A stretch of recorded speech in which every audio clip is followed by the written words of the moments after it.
Victoria 3, Infrastructure Dev Diary number 10. This is about market access that is influenced by infrastructure. It is about the infrastructure usage, and it's about buildings or projects that influence your access to infrastructure, and it's also about landmarks or modifiers that will influence how much you can use your infrastructure or how much infrastructure is provided. For example, rivers make for great infrastructure. What is infrastructure for the game? It is represented by two distinct values that each state has: infrastructure and infrastructure usage.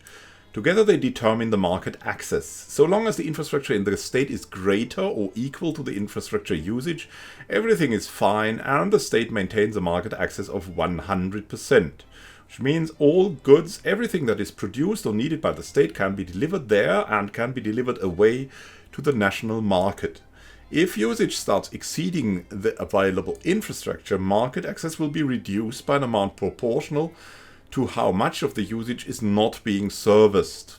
For example, if you need to have like 5 tons of apples to be delivered, but you can only deliver away 2.5 tons of apples because of bad roads or something like that, then you have a market access of 50%.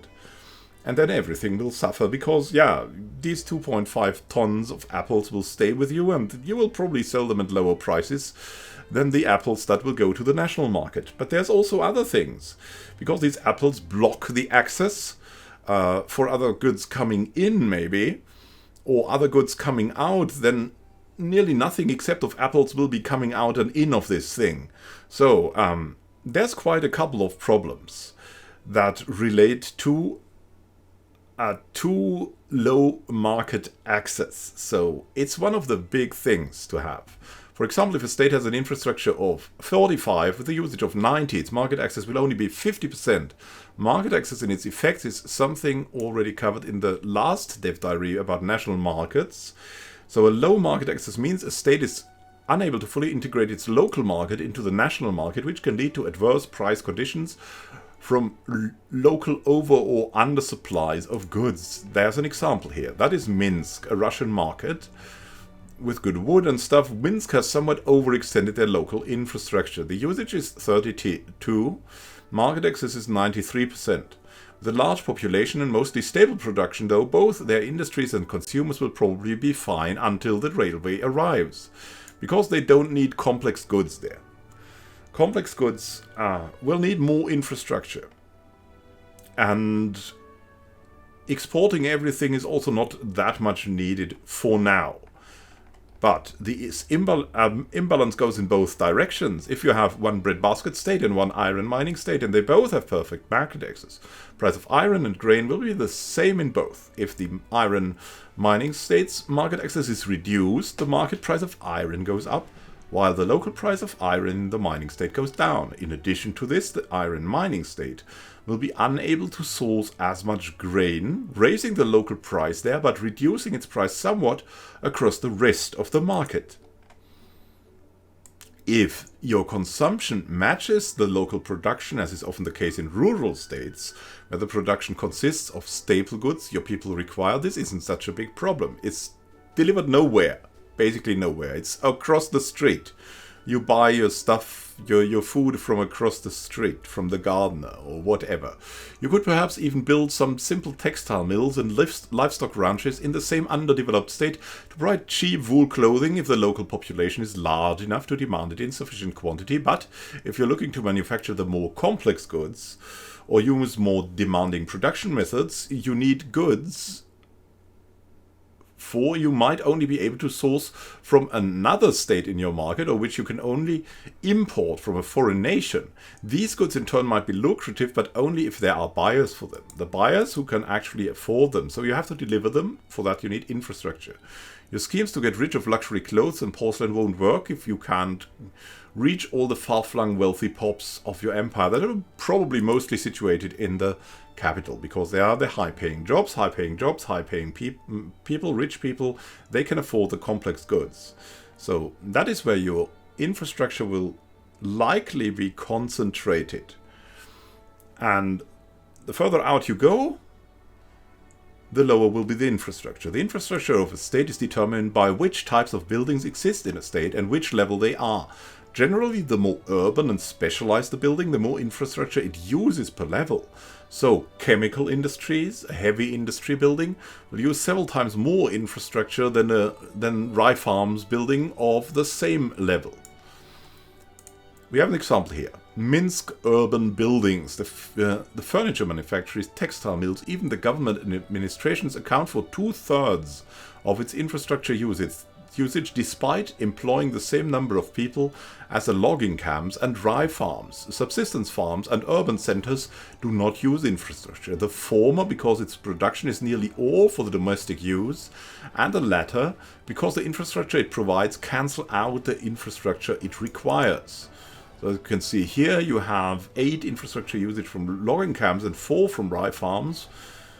And then on the other hand, you have 8 from textile mills, 6 from furniture manufacturing, and 6 from government administration. That's far more than the basic subsistence, all in all, even though the logging camps are going strong.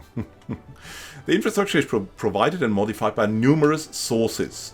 Just about all states in the game have at least a little bit of infrastructure based on the technology level of the country that owns it and its state of incorporation. Colonies, for example, have lower infrastructure than incorporated states, for example. However, over the course of the game, the most crucial aspect of your infrastructure is the size of your railway network.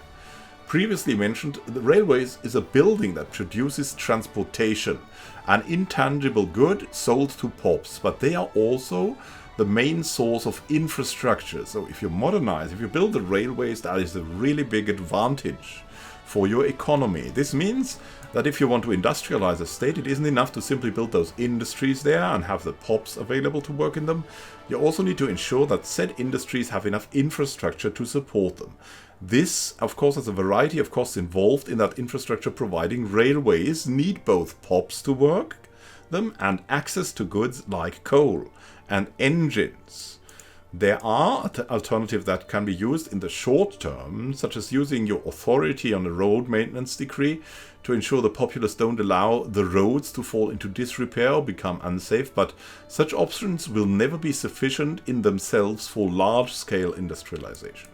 It's only for emergencies or for the start. Of course, railways also grow more efficient over the course of the game, with such inventions as diesel trains and electricity, requiring less levels of rail to support a certain number of buildings.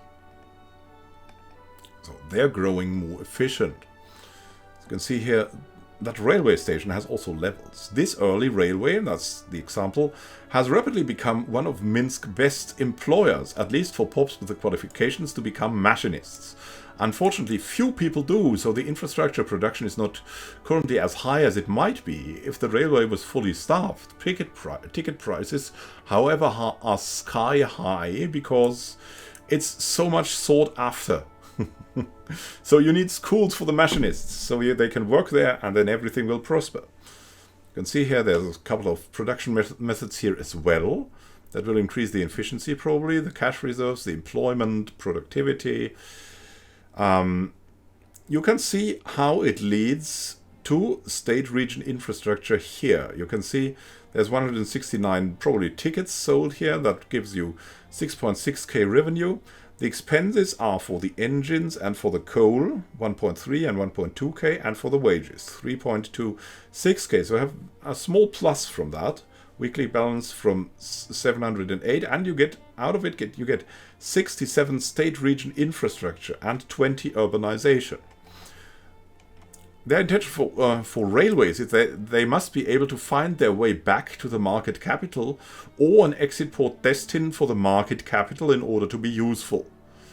In effect, this means that any railway can only provide infrastructure up to the amount of infrastructure provided by the best adjacent railway that connects it to the market capital. What this means for the game is that you will probably not be able to efficiently make a railway somewhere in the middle of the land from, let's say, from a logging camp to a furniture factory.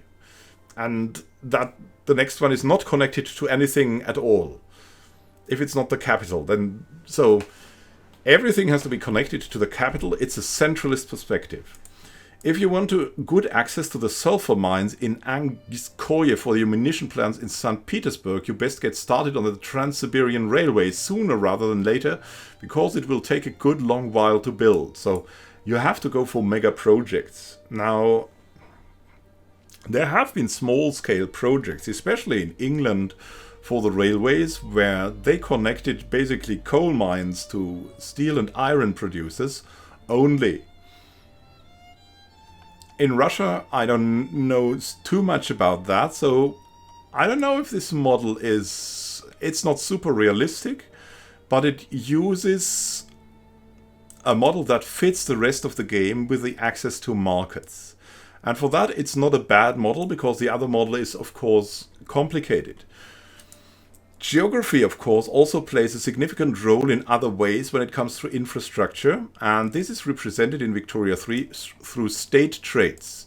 The state traits are bonuses and/or maluses given to a particular state representing particular geographical features, climate, and so on. For example, if you have a railway through a desert, it might not work so well because of all the sand that gets blown over the rails and into the machines.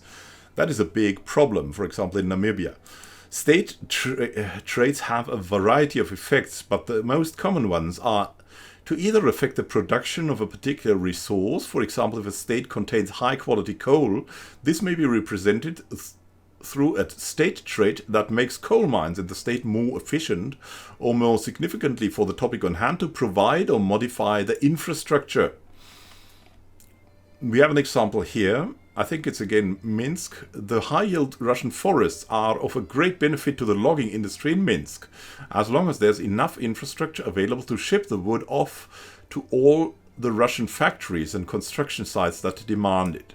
You have that here, 10% more logging industry throughput. That might save infrastructure for the logging industry. I'm not sure about that.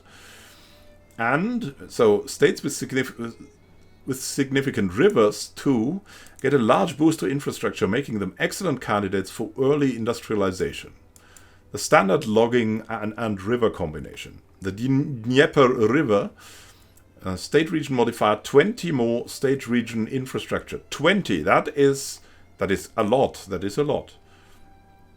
I mean, if we look at the starting screenshot we had at Minsk, where we had 30 infrastructure, then the Dnieper River makes up 2/3 of the infrastructure of probably the starting state of Minsk.